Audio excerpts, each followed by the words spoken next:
going on, everyone? It's your boy Adi here with another episode of the AU Show, your go-to for golden gems. Today I have the pleasure of bringing on a great friend of mine. He's based in Brooklyn, New York. He is a senior cybersecurity professional, a thriving and scaling business owner, and of all the most important titles he holds is he's a loving father. So everyone welcome in Dane Fenner to the show. What's going on, man? Thank you. Really appreciate the intro. Absolutely. I was only one way to hype people up, man. So again, Mhm. I'm really excited for today's conversation. There's a couple of key themes I'm looking forward to breaking down. But before we get there, man, I always love to start with the beginning, right? So I don't think I've asked you this before, anyways. But I guess growing up, man, what was Dane's personality type like? Because I feel like there's a couple styles. Like for me, I was the obnoxious, the kid who was in the principal's office all the time. My parents are worried about. You also have the quiet kids. You got the class clowns and everyone in between. So I guess what were you like? Like let's say maybe like 8, 10 years old. Yeah, so I'm born and raised in Queens, New York. That definitely got to put that out there. I'm a Queens native, although I do currently live in Brooklyn.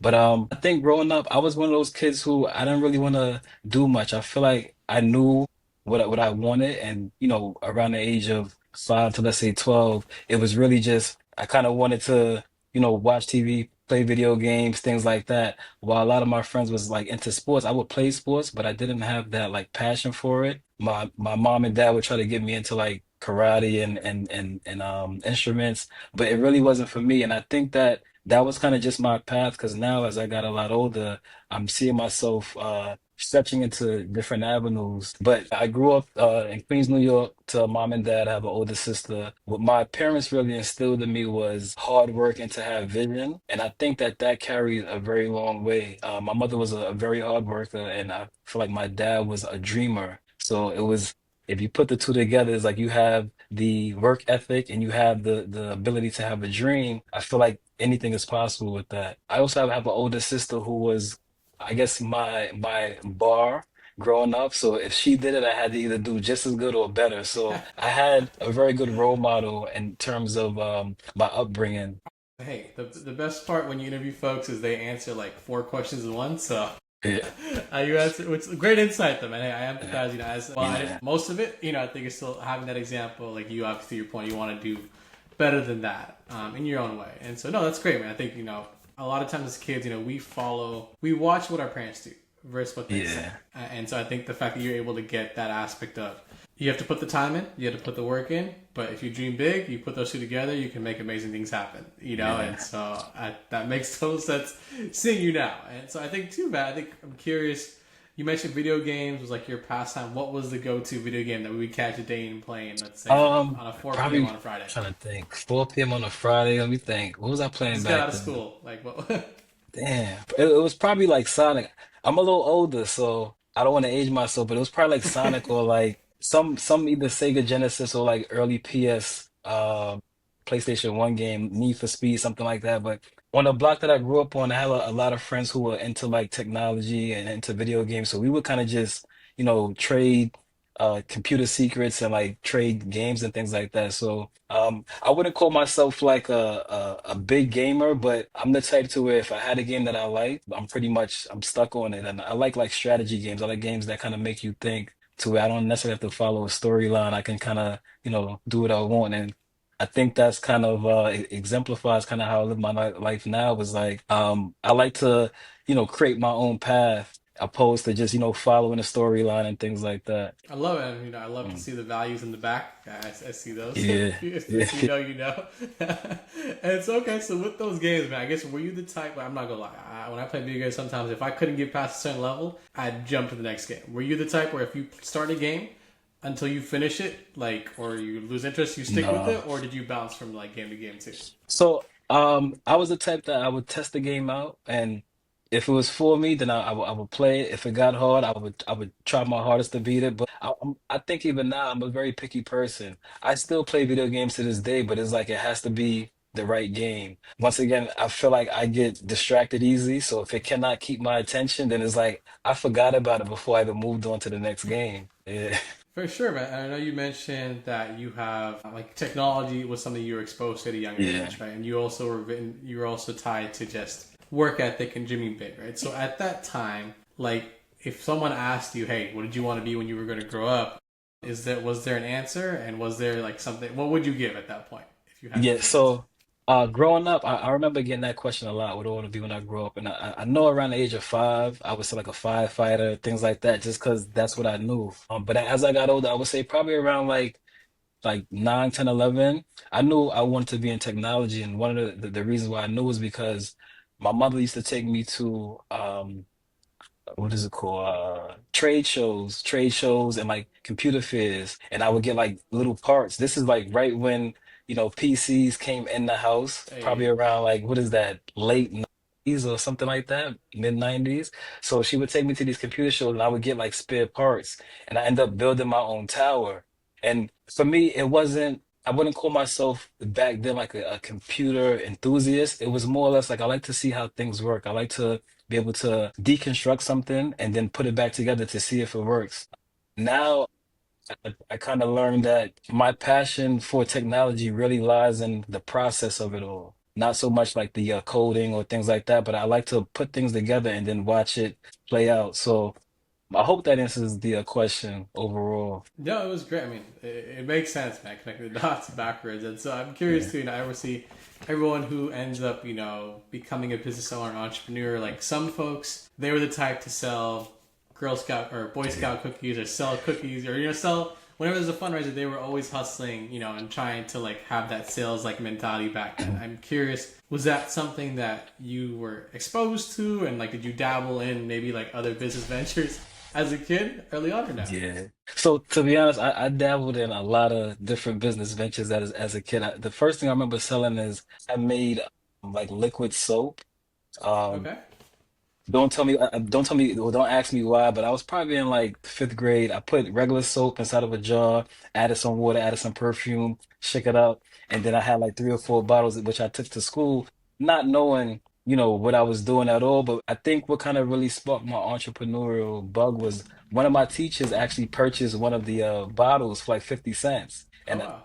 remember, I'm extremely young at this point, so that it kind of gave me like the notion that people will support if you do kind of bring something to the table. There is a way to get it sold. As I got older, I dabbled in like different businesses that always came up based off of a need that I had. Like I guess growing up, I was after graduating school, I found myself in the job market looking for jobs, so I became very good at writing resumes. So I opened up a small resume writing business to where I would write resumes for friends and friends of friends, whoever was able to reach me. I was actually doing pretty good, but the only thing about it was that I didn't have the financial business mind back then to know how to properly, price my services and things like that. I can go on and on about a bunch of different businesses that I started, but these were more or less like hobbies that I was looking to monetize opposed to like full-fledged businesses. It really wasn't until I would say I got well into my professional career when I really decided, yeah, it's time for me to like open up a business and be serious about it.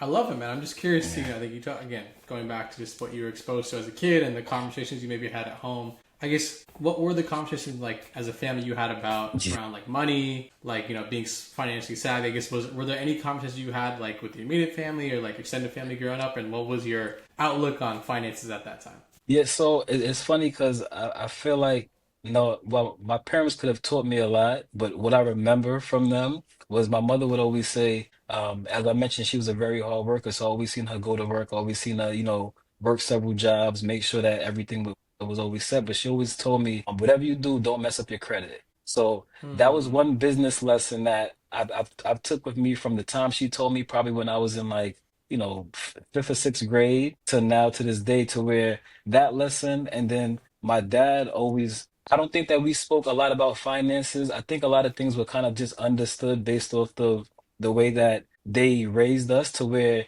we always had a home cooked meal. If we did eat out, it would be, here and there. So I guess I took that as, well, we're not poor, because I never thought that we were poor, but we were just trying to make sure that we didn't overspend. And with the notion of, work hard, don't mess up your credit. And for my dad always having these, big and wild ideas, a lot of what I learned financially just came from seeing what my parents did that was either good or bad. And then to be honest, I would say 85% of it came from just reading books and just reaching out to different people who I know were a lot more knowledgeable than I was. And I think one of the downfalls, I can't really say a downfall, but one of the challenges that I had is I didn't really have representation outside of, city worker or laborer. So what I now look to do is I try to teach my kids as well as the people around me to, expand your horizons, dream of the life that you want, and then go out about building it, opposed to taking the path of,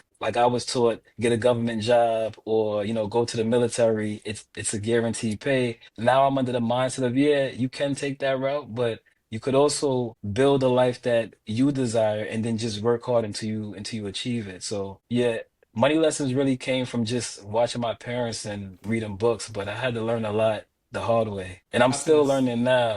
Always a lifelong student. I mean, that's the goal. I Yeah. love that you embody that, like you mentioned with reading. I'm just curious, as a kid, did reading come like something? Were you eager to read, or is that something you No. kind of grew on as you got older? So growing up, to be honest, I didn't like reading at all. I don't think I was a good reader. But as I got older, I would say when I got into college, I went to college at North Carolina A&T SU, go Aggies. Hey, And coming from New York, going to North Carolina, I had so much free time, and it wasn't as many things to do in North Carolina as it was in New York. So I took a double major. I was maxing out on credits every year, and I still had a lot of free time. And I just told myself, well, I want to use this time as constructively as possible. So literally in college is when I believe I picked up my very first book that no one told me to read, and I read it from end to end. And then from that, it was like, okay, I learned something from it, but I was always taught as well from my dad from my dad and just, I guess things that I would hear around me that if you want to learn something, pick up a book.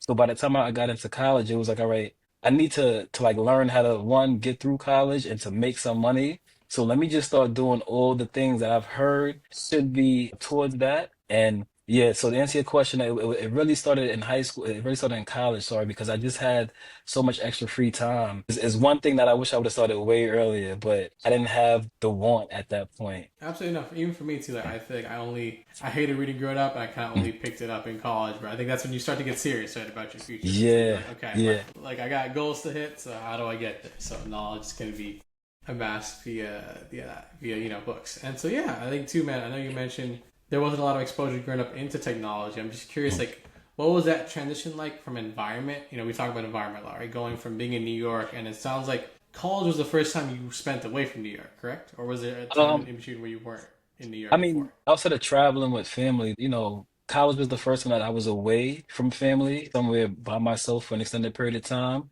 Yeah, it was definitely college. Nice. And I guess what was the culture shock, right? Because New York, obviously, Queens, like fast paced, a lot of hustle and bustle. I guess how was it in Yeah. North Carolina? To be honest, I liked that. So at first I didn't like it. It was very slow. It wasn't my speed. But one of the reasons why I wanted to go, I would say so far from New York was because I was born and raised in New York. My family is from New York. I love New York. I'm still here now. I kind of seen it as if I want to make something out of myself, I kind of have to get out of my current environment. Although my current environment wasn't bad, I had a great group of friends, which I still keep in contact with now. It was just, I needed to see something different. So going out there, it was a lot slower. They had that thick country accent, but I do have a lot of family that's born and raised in the South. A lot of my family's from North and South Carolina. I have a lot of family in Virginia, so I kind of knew what to expect. And to be honest, I think when you go to college, you kind of get a little bit of a lot, if you know what I mean by that, because a Right. lot of people migrate to whatever college that you're in. So you'll meet people from Wisconsin, from, you know, North Dakota, South Dakota, things like that. So it was really like a melting pot, similar to how New York is.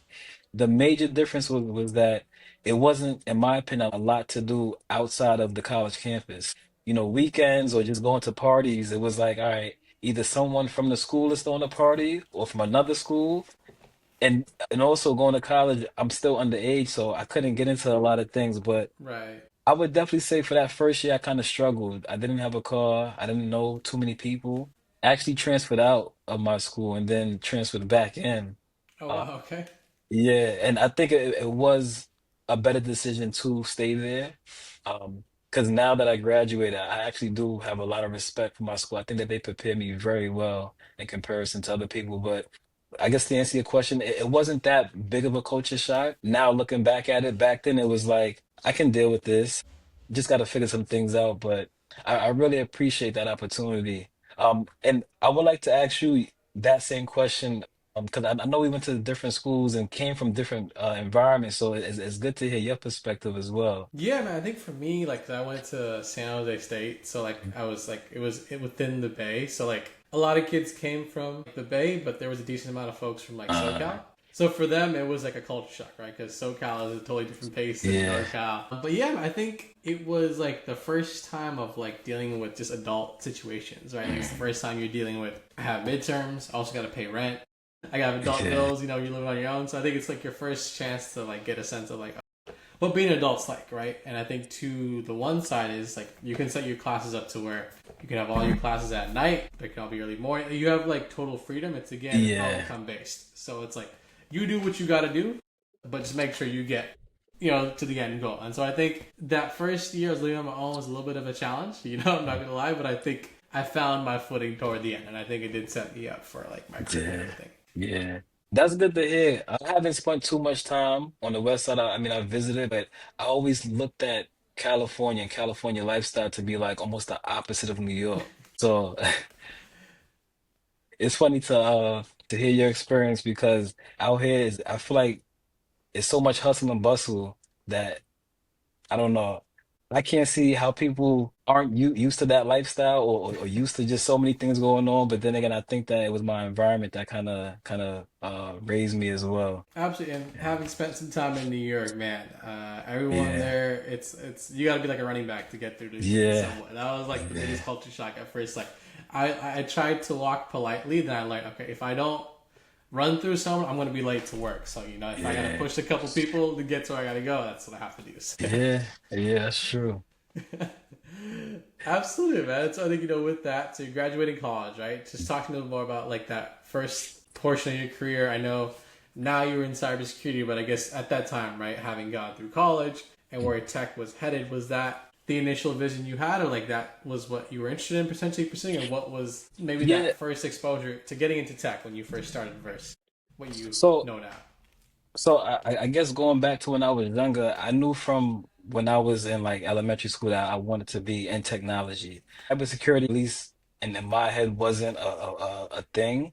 But as I got into college, I actually took a dual major in information technology and computer electronics technology because I knew I wanted to be in technology. I graduated within 4 years with 2 degrees because I pretty much doubled up 21 credits every semester. Man, I did like a summer of what was it called? Summer school just to make sure I graduated on time. I actually had a pretty devastating accident my senior year of college, but I was still able to graduate on time. And one of the reasons why I really respect my school is because they really made it, or they gave us the tools that we needed in order to be successful in the real world. And what I mean by that is they would have companies come to the campus. I believe it was like twice a year to where you can speak with them, tell them about yourself, things like that, in attempts to get a internship. So my junior year, I actually got an internship at JP Morgan Chase, which is a company that I had on my list of companies that I always want to work for.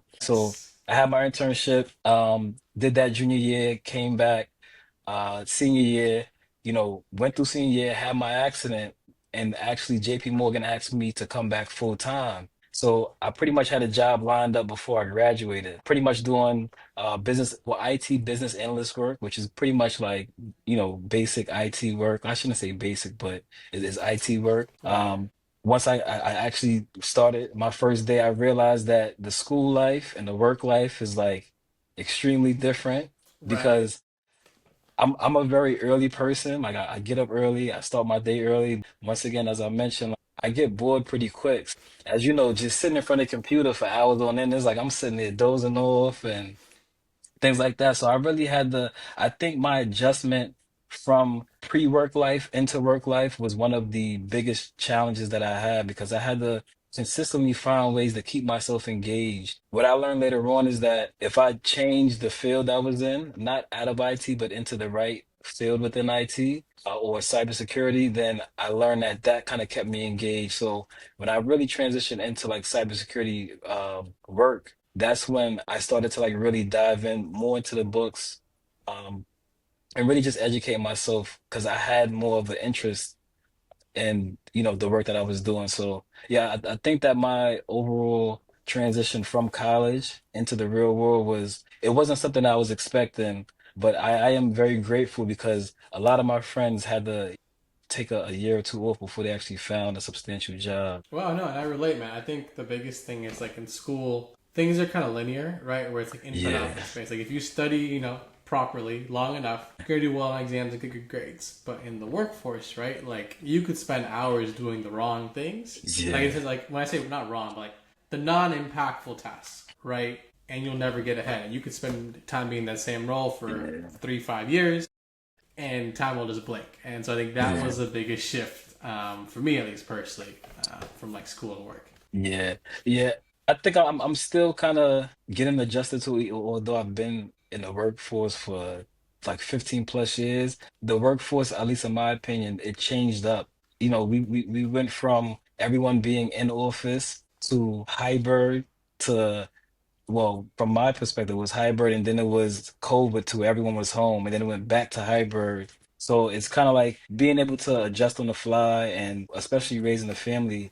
Sometimes it could be difficult to say, okay, well, I have to be to work by 9, but my kid has to be to school by 8:30. Like I can't drop them off early, and is an hour between the two. Like how do I manage this? So I think that I was blessed with a lot, and I just told myself that I can handle it. And I think so far I've done a pretty good job of handling like the multiple tasks and responsibilities that I chose to take on. Most definitely, man. I know you live by your calendar, which we'll get into in a bit. Like, so, I Yeah, mean, time management and just sequencing your day is really important. Okay, cool. I think just on the work note, before we segue, I guess, like, from your perspective, right, I think obviously, like, things are always shifting, right? Whether it's yeah. like technology, the workforce style, your actual work, even colleagues, right? Like, there's a lot of just turnover. I guess, how have you found that you've been able to stay ahead or at least keep up with the pace? Like, is there a way, is you have a framework for how do you learn? And I guess what is that if you have one? Yeah, so what I learned, especially being in the workforce, is that you can't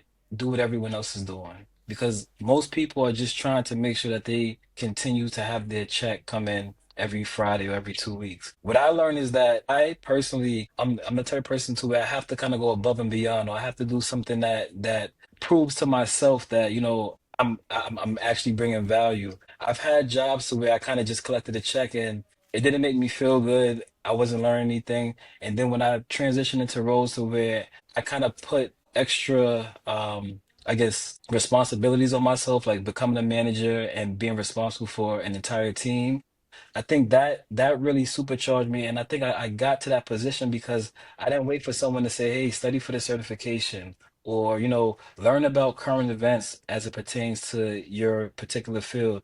Those are things that I think I may have picked up from books and just from watching people who are in good positions, like pretty much mocking, hey, what is my manager doing in his off time? And seeing that, well, a lot of these people are like, still educating themselves after hours, or they're joining networking groups just to talk about the same thing that we talked about at work, but trying to get more information around it. And I learned that when I took that approach to continuously educate myself and not wait for someone to tell me, I think not only did people see, from a side eye, like, oh, like, why is he bringing certification books to work? Or like, why is he reading, How to Think and Grow Rich at lunchtime? I think those are the things that kind of set me apart. And it also changed my mindset to say, hey, like, it's not that I'm better than anyone, but I'm gonna work to get the things that I want. And I don't have to wait for someone to tell me what to do. I just know like I gotta get to work. Like whatever my goal is, I have to create either a linear path to that goal or whatever path it is, I'm gonna hit that goal. And it's one of those things to where I just tell myself to do it and I say, hey, here are the things that I know to do. Let's take action. I love it, man. Intention and consistency. That'll do Yeah. wonders for your life. And I think too on that word of like networking, right? I think too in today's day and age, I think now like LinkedIn and other platforms are how people meet other people. But I think too, what's lost in translation is like how do you actually, one, seek out relationships in a genuine way, and then two, maintain those, right? And I think, as Yeah. someone like yourself who's gone to all these events, you've built relationships. Like, what advice would you give to someone who's maybe like starting off in their career, or even to your point, looking to get that edge and like not just stay status quo? How do you actually seek out building new relationships, but doing it in a genuine way? Because a lot of times, like even I get it, right? Like people will just hit you up for asking for a job. It's like, I've never had a conversation with Yeah. you, but you're asking me, to vouch for you. You're coming out very transactional. So I guess, how do you find the balance of being genuine and intentional when it comes to building new relationships? Yeah. So now I look at it to where I try to make sure that all of my deals or all of my relationships have some sort of win-win to them so that nothing feels transactional to where it's like before I ask this person, tell me with something, is there anything that I can provide to this person to where we both feel like this is something that both of us can gain out of. The other thing that I would say is I'm in that phase now and I've been in that phase for some time to where I'm pushing myself to network because I understand how powerful it is. But I think the biggest thing that I've learned is to kind of build a team or community around networking to where if this, so for instance, if you're in the cybersecurity field or let's say in the podcast field and you understand that you need to network in order to grow your audience, my advice would be is, hey, why don't you work with other people that's in the podcast space, whether they're the cameraman or other podcast hosts, to where if there's a networking event, hey, let's go together so that I know I'm the type of person to where I can start a conversation, I can keep a conversation going, but the follow-ups is like I don't even know what to say. So for me to align myself with someone who actually finds that appealing, doing follow-ups, but doesn't really like, the introduction, now we kind of match. And then if you have someone else who's just, the life of the party or like someone who can, introduce people very well. If the three of you guys go to a few networking events, you'll realize, hey, keeping up with the people that we met and then finding other people becomes very easy because it now becomes teamwork. The last thing I want to say is that you have to be very intentional. I feel like when you know what you're looking for, it's a lot easier to find it.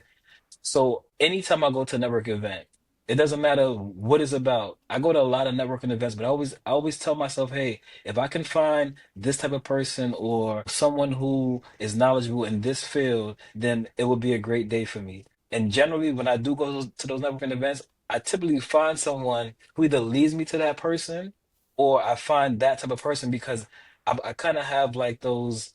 I feel it's like a laser focus on Blinders, yeah, yeah, yeah. blinders. Not saying that if someone else comes and asks a question, I'm like, oh no, I'm looking for something else. Yeah, I'll definitely engage. If you ask me, hey, so what brings you to this networking event? I can tell you exactly why I'm here. Like, I'm here to, meet people who are in this type of field or who have knowledge on this, topic. But I think having intention, at least in my life, has been the biggest separator because I don't I don't short myself or I don't second guess myself and I don't short myself by saying, hey, well, this looks great. But no, my intentions was here. So let me make sure I address that first.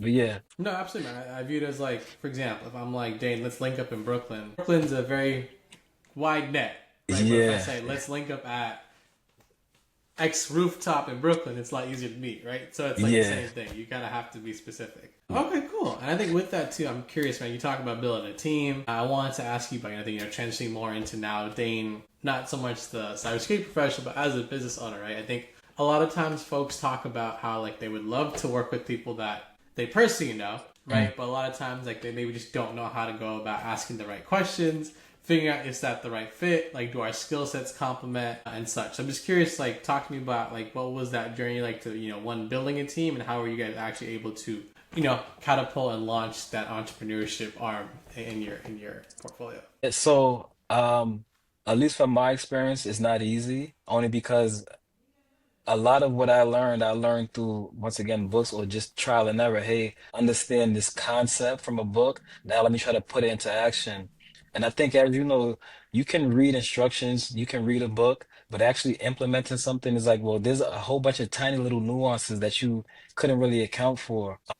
But I think in my journeys building a team, it was really intentional. So first, what I understood is that I'm only one person. I have a full-time job, I have kids, I have, a personal life. I'm still in the gym, I'm still reading, I'm still going on vacation, things like that. And it's like, well, how can I get everything done that I just mentioned and still run a business? So I had to really interview and network with a lot of people who understood that I don't have it all together, but I do have a goal, I do have a vision, and at some point I will achieve that. And it was really looking for someone well, I shouldn't say someone, people that believed in my vision and that I believed in them as well. Because once again, I feel like it has to be a win-win. I don't want to be the type of leader or the type of person that just takes or gets taken advantage of. My goal is to really create a lifestyle that if I look back, I'll be proud at, or my kids will be proud at, or my employees or my business partners will be like, yo, like I'm glad that I worked with him, or I'm glad that I did this deal with him. So it's really just being intentional, and I guess just having a high level of morals. I don't like to do bad business. I don't like to get over on people. To me, it's like is more than enough money in this world. It's more than enough opportunity in this world that I don't have to try to snake someone else over. So I feel like just building that good karma, being an honest person. For me personally, I feel like I have been able to achieve the things that I wanted to, and I don't have to look over my shoulder and say, hey, like someone may be trying to get me back. It's like, no, like I never screwed anyone over. So if someone's trying to get me back, that's a personal issue. No, absolutely, man. Yeah. I think we could learn is like it's a small world, right? Like Yeah. things catch up in some way or the other. And I think to your point, it's like the more goodwill you put out there, it's like the better versus trying to just shortcut. Because who knows, that person may come Yeah. back with 10x more capital and be able to do something, but because Yeah. you screwed them out of a small profit, they want nothing to do with you and they mess up your pitch there. So I'm curious, I guess, for you now, right? So I know, like with your main company, for holdings, Legacy Holdings, like there's a lot of different things you're working on right now. So I guess can you talk to us a little bit more about what's currently you're working on? Yeah, so it started off as me just saying, "Hey, I have a full-time job. I'm making good money, but I have a family. I have a legacy that I plan to leave behind, and I cannot leave behind my W-2 pay stubs or things like that." So I've always been very interested in investing, pretty much making my dollars work for me. So I created Fenner Legacy Holdings, which is basically a holding company that holds all of the assets, businesses that I pretty much run either passion projects out of or legitimate. Well, I shouldn't say legitimate because they are everything I'm doing is Right, legitimate right. businesses, It's but things you're working on. yeah, so one thing that my dad always taught me was he said, make sure that you buy a home, and if you buy a home, never sell it. So that was one of the things that I took with me, and I guess as I kind of started to transition more into business, I said, okay, what kind of business could I create that won't take too much time from me and that I can actually leave to my kids or to loved ones. And with my dad's voice in my ear talking about buy land, buy real estate, it was okay, well, let me buy a house. So currently now it's a asset management company, and what it does is I self-manage along with my team all of my current assets. And I'm the type of person to where I like to, create projects, passion projects, just to kind of make sure that I'm being true to myself and not, just following the Joneses. So I have a coloring book that I released a few months ago, and the purpose behind the coloring book is really to give people some representation as far as careers and business ideas that the average person can, look into to build their own personal career. I feel like that's one of the things that I didn't necessarily have. I knew that there were, doctors, lawyers, things like that, but I didn't know anyone who held those jobs. So I wanted to create a coloring book that allowed other people to kind of visualize themselves working as a real estate agent or a podcaster or a gym owner. So that's one project that I have, and I also have a deep love for cybersecurity. So as I saw myself kind of like slowly transitioning out of the W-2 work lifestyle, I wanted to still have roots within the tech community. So I created a blog site, zonerecap.com, and it's really, once again, it's another passion project. Cybersecurity related blogs. It's also updates on vulnerabilities. Um, in the tech environment. So for me, it's one of those things that where every Monday I'm on there. I'm reading it because it's me and my team who actually produces content on it. And the content on that site is really to kind of keep myself as well as anyone who chooses to read it involved on uh, everyday vulnerability related tech issues. So I'm a vulnerability manager by trade. That's the teams that I currently run. And one of the issues that we always came into is on a Monday morning, what should we be looking at? So what I did is I created a site that for me outlines what I should be looking at based off of the activity that happened in the past week. So that Monday morning, I know if anything new popped up over the weekend, it'll be on the site. I'll be able to address it, at my organization with my team. And once again, it was really just a way for me to kind of stay connected into cybersecurity, something that I can, build off of. And then outside of that is really just business acquisition, buying other businesses, being able to partner with a lot of other businesses, which has been fairly successful. I think that, as I mentioned, there's enough money for everyone, and partnership and networking is really the key. So I've partnered with a few other businesses to grow and elevate my current business, and there's a lot more to come, but mainly is mainly focusing on real estate and then passion projects that I have. But we're currently structuring a lot of exciting new deals, so hopefully I'll come back and be able to kind of shine some more light on those. Absolutely. Well, we'll definitely have to whiteboard it once those Yeah, come through, man. So cool. So it sounds like you're doing some private equity, like M&A stuff there. So that's exciting in terms of acquiring companies. So I guess yeah, with that, man, I'm just curious. Is there like obviously I think there's folks who like will spend years just practicing, right? Or like not mm, practicing. They'll like I gotta just get right before I actually do something, right? They'll like prepare, and never do anything.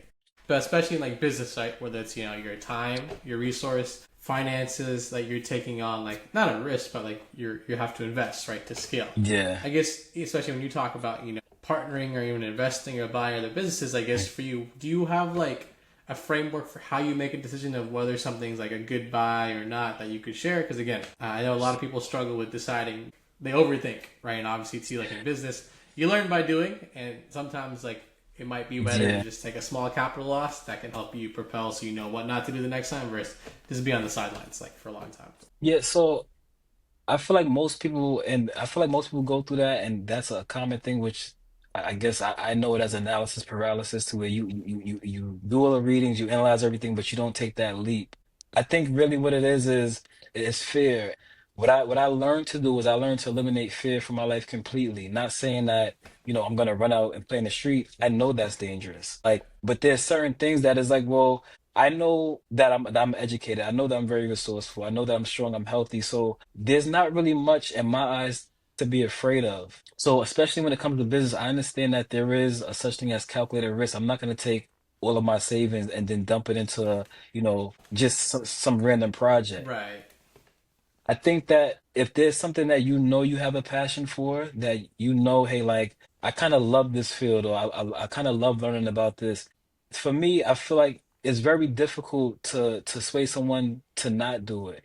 So it's really just calculating, hey, how much time do you want to spend into this idea, into this project? I try to make sure I read any and every book related to that topic. I try to make sure that I network with the right people, but once again, I think it's really just eliminating the fear. Hey, I have the tools to do it, and I can tap into different resources and other people or mentorships that can be paid for, or you can barter something. I mean, now I'm looking at it as you just have to go for it. Do all the things that you know needs to be done, and at some point it will be a success. I'm still working on projects that's, hey, like I've been chugging along on this for 2 or 3 years, and haven't seen any kind of positive return. But I think I've also gotten to a point in my life to where it's very hard for me to have a regret, because anything that I've ever done, I've learned something from it. Whether it was a complete failure or, a personal success, it was like learn something from that I can take into the next venture and apply it. Really, for me, is just knowing that you have everything that you need if you're willing to, work for it and look for it. That's a beautifully said. And I think on that Yeah. note too, right, Dan, like you've evolved a lot, right? From obviously like even just starting your professional career, so where it's like not only are you thriving in your career, you've now become like you're running a company. You also like maintain your family life, and you're also putting yourself out there to constantly learn. So you have a lot of different pillars in your life, right? I guess Yeah.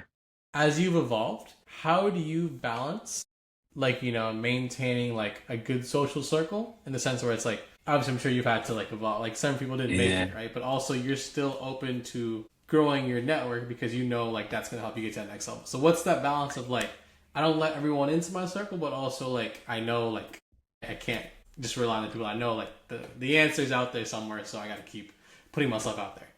Yeah, so I think to be honest, it really goes back to being intentional. You kind of hit the nail on the head earlier when you said consistency and intention, and I think that sums up everything that I do. It's really having a goal and saying, hey, so I even have a vision board that I look at every day, and it has all of the things that I plan to accomplish this year. So for me, that's me setting my attention. So anytime that I have, let's say you call and say, hey, you want to go play basketball? It's like, well, is this fun time for me? Or is there anything that I would enjoy from this? Or is it maybe just us catching up? If so, yeah, I can, but I have to tell myself, if this isn't on the path to my goal, should I really be doing this? And I feel like I've had my fun. I've enjoyed my 20s. I've enjoyed my early 30s. So for me, it's like, yeah, like now is the time to really, focus on the things that actually matter. So I try to make sure I have a consistent routine, like a consistent morning routine. I have my intentions set, months before the day even starts.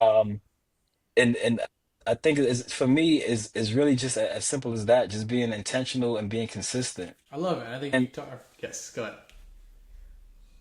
I think having my calendar that keeps me honest because with having so many things going on, my calendar is pretty much like my right hand. It tells me what I have to do when. And a lot of things don't make it to the calendar. It's really me being able to filter out what I want to spend my time on and what I don't. And literally, I feel like my entire day from the time I wake up to the time I go to sleep is pretty much blocked out in my calendar. I mean, that's the best way to do it. I think Yeah. sometimes too we just we can get lost in the sauce, and you'll be like, oh, I had like Yeah. these things to do, but I don't know where time went. So the calendar is a way to keep us honest. And I think again, Yeah. I know you're doing a lot of great things in the business professional, but I know for you it's really important to be a great father, which you are. So I'm Yeah. curious, right? How do you integrate everything? I know you talked about the calendar, right? But I guess for you, like, what was that like for you when you first became a father? Because I'm sure now being a father for a little bit, like you figured it out. But I guess how was it at first trying to still be as ambitious as you are, but also realizing you're not responsible for a family and another human being, and so that usually comes at the top of everything else. Yeah, so I became a father like fairly young. I might have been what 2 or 3 years out of college, and I think becoming a father was probably the like most rewarding thing that has happened to me in my life. Not that it was easy, because it's definitely not easy at all. But I think when I had my first child, that's when like the light bulb came on to where it's like, hey, you got to make something of yourself, because now you have people depending on you, people like relying on you, people watching your every move. Right. So. Um, how do I balance it? To be honest, I think I put health and family first. So for me, it's like I'm not gonna do anything that I feel like my kids cannot benefit from. So for me, once again, is I love my job, but I see less benefit in them me keeping a job than me building empire or just educating myself so that they can reap those benefits. Another thing that I try to do is I try to give them experiences and not things. Like my kid come with me to a lot of my rental properties and they see me clean up. They see me, speak to the tenants and things like that. Because I want them to understand, like, yes, it takes work to become successful. You really cannot expect someone to just hand you a check or, money to fall out the sky. So I want them to see, yes, this is what work ethic looks like. And I'm honestly not doing it solely so that they can see me doing it. It's like, well, we're going to grandma's house. One of my rentals is on the way to grandma's house. Well, we're gonna stop there. I'm gonna, make sure that everything is clean. I'm gonna check the mail. I'm gonna do those things, and they see that on a weekly basis. What I want them to pick up from that is that Dad always made time to take us on trips, to take us, to McDonald's or to, the amusement park, but he also made time for work and business. They see both sides of me to where I'm the fun dad, going out on vacations, and also I'm the dad that's in front of the computer while they're playing video games, and I'm like, hey, could you keep it down a little bit? I have to, type this thing up real quick. And I think that's just the reality of my life and maybe a lot of other people's lives. One thing that I did not want my kids to see, which they did see, I guess, in the beginning years of their life, is me kind of just on the couch, like most of the time, going through Netflix or like just playing the game all day. I still watch TV here and there. I still play video games, but I think that they understand that it's a balance. And for me, it absolutely is a balance. I'm not going to deprive myself of just, being able to just, de-stress or just, relax. But I also understand that with the balance comes work, it comes fitness, it comes eating healthy, it comes spending time with loved ones and family, it comes with, you sacrificing things that you want to do to make sure that the people around you have the things that they need.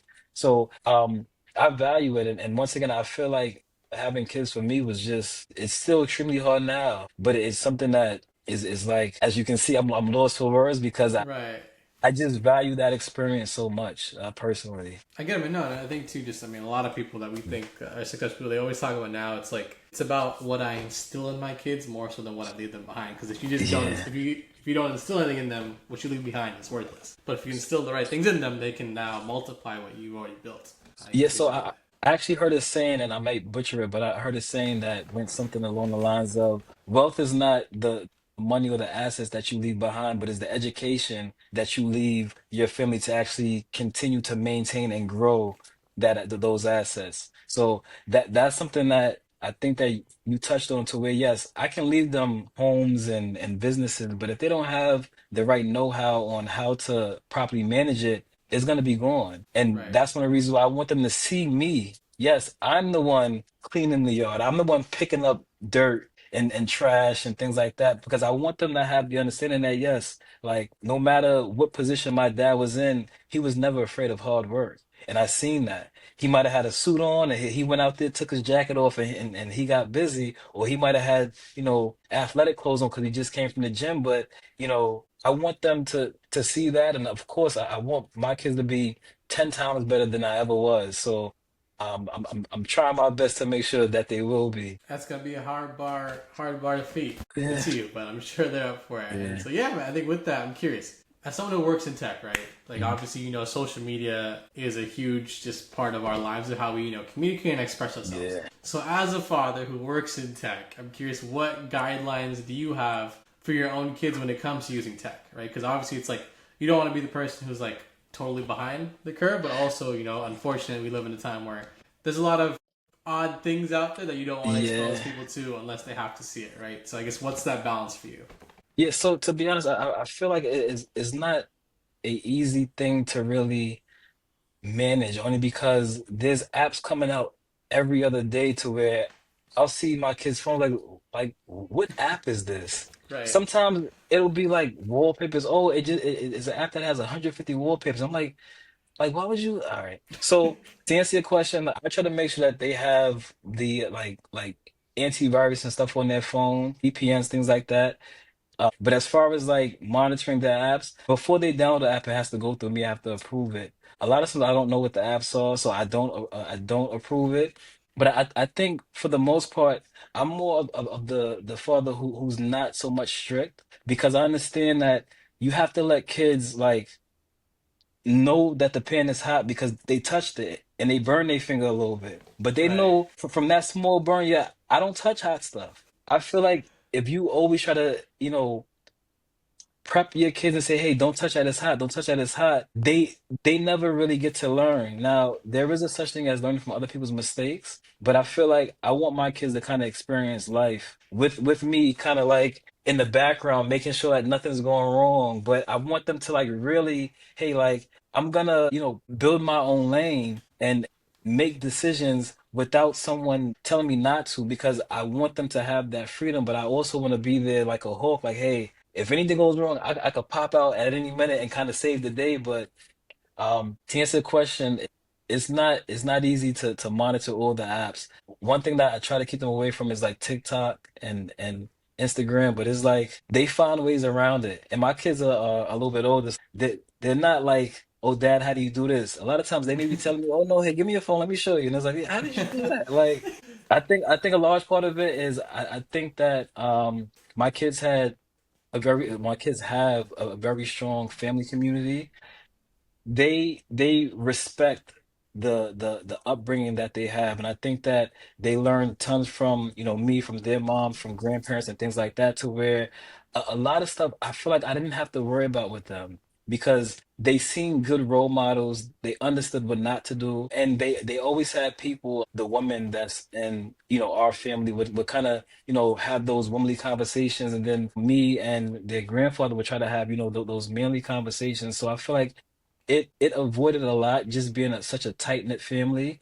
Um, yeah, well, to answer your question succinctly, it's not easy, but I haven't had any issues so far. Awesome, man. And I think on that note too, like we talk about business, right? And in Mhm. today's day and age, like personal brand and Yeah, content is king, right? Attention is everything. So I guess for you, right? yeah, How has that learning curve been? I saw you recently were at like a show or conference in Utah, and then yeah. I love the daily vlogs of like the different restaurants you've been hitting up. So it's cool to see the other side of you. So I guess how have you been now adjusting to learning curve of like using social media to not only promote yourself but also what you're working on to one attract the right kind of partnerships and potential customers and such. Yeah, so to be honest, I have to give a lot of grace to my girlfriend, because she kind of got me out of my shell of being online, but kind of just being like, I'll post once in a blue moon, birthdays or, vacations. But I think she kind of showed me the value and having a public brand, or a brand that can be seen. But what I really plan or hope to accomplish is pretty much showing representation, showing that you can be, a black man, or a person of a color, have a family, live life, enjoy life, still work, still. So I want people to kind of see not all of my lifestyle, but kind of like the positive things that I'm trying to, put out into the world. I'm not really a flashy person at all. To me, it's more about, you know, giving people the opportunity to have some views into my days, and a lot of things that I'm doing is just opportunities that I would have never thought I was able to be a part of. And it's like, well, let me start capturing some of this. So I look at my Instagram now, or like just my social medias, at least my personal social medias, as, hey, like this is like a lookbook. I can go back and see like a photo album of like different experiences that I had. And I'm leveraging my personal lifestyle to then, push some of my business brands. That has been a hurdle and a challenge, just trying to figure out the best way to market, how to, be consistent with marketing. Because I think, you and I both see a lot of people, they may be dropping videos 2 or 3 times a day, and they're doing Right. this skit and this dance and that. And it's like, yeah, like I don't even know. Yeah. I mean, I love it. It works. But for me, I really want to be authentic in the things that I'm doing. So that's why it's really, hey, if we're going out to a restaurant because, they invited us, let's, capture this moment. Let's try to leverage this into something that's not, like salesy or anything like that. It's just showing, this is what life is like for me. So that's kind of like the path that I'm on. It's not easy trying to figure out marketing. For me, it's like, you know what, just have fun with it. Just be authentic, have fun with it, and you know, go from there. I love it, man. No, I mean, it should just be like to your point, being authentic. It's just an extension of you. Like I'm just giving you a glimpse Yeah, into who I really am. It's not that I got to be this totally different character.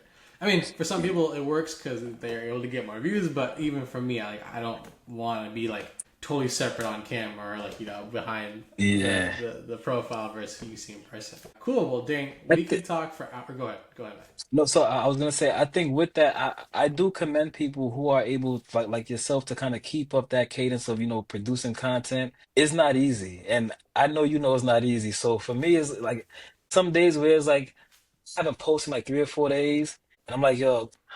I don't even want to do that. Now I gotta put something Right. together. Now I have to go through my. But so I want to say that I really commend people like you who are able to kind of keep it going. So I definitely want to root you on. I definitely want to make sure that you don't get burnt out like I've been so many times. So if you need anything, inspiration, anything, let me know because I love the content so far, and I love the opportunity to share my experience on your platform. Love it, Jay. No, I was just gonna say, just we could talk for hours, but I just want to rapid fire like three more questions, Okay. and then we'll definitely run them back soon in person, hopefully. So I think for me, I know you've read a lot of books. What's been your favorite book so far you've read and why?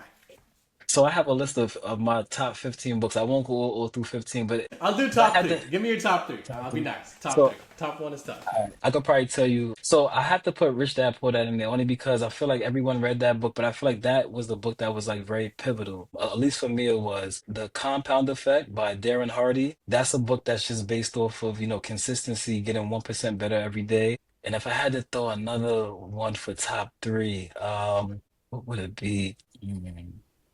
I have a lot of. Let me check my list real quick because I Okay, have it. okay. I'm not. I didn't think this was gonna be the one that stumped you. It's a lot of.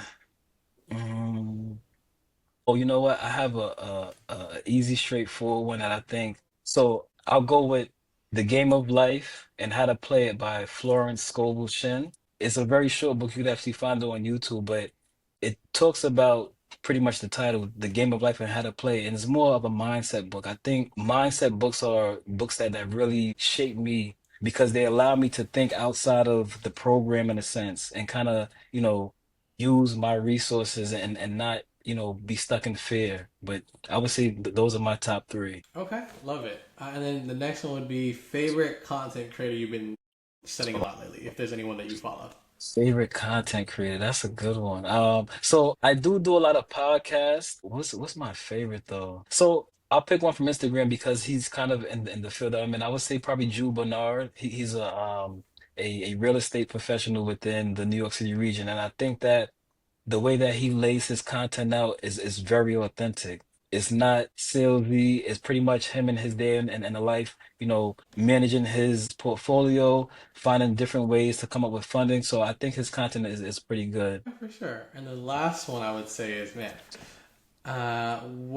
where is a travel destination you haven't traveled to yet that's on your list to hit? So I have a few. As you may know, like I'm very big on travel. I definitely want to see Antarctica. I have not been to Africa yet. I know Africa is a very large continent, so I'll probably say within Africa. On my top list is Egypt, Kenya, and Nigeria. But yeah, Thailand I haven't been to yet. China I haven't been to yet. So my goal is to hit as many continents before I have to leave this earth as possible. And I have a lot more to go, but I've been a few places. And one thing that I want to do is I want to make sure that I bring my kids with me. So a lot of these destinations I'm planning on going and just turning up is me bringing the entire family. Like, hey, we're gonna experience this together. But I'm sorry I wasn't able to give one, but I would say Africa, Antarctica, which I know both are continents, China, Thailand. I can go on for days, but yeah. For sure. The one actual bonus question I had Okay. left is, I think, I know we're at the second half of 2025. I know you're Yeah. cooking up a lot of different things, but I guess what's one thing you're excited about that you can share with the rest of us today? Oh, that I so the one thing that I can share without you know looking back, I'm like, oh yeah, that didn't actually happen. Was my team is currently expanding. I've always preferred to have a smaller team, but as the needs arise, I'm slowly building a workforce, a virtual workforce, and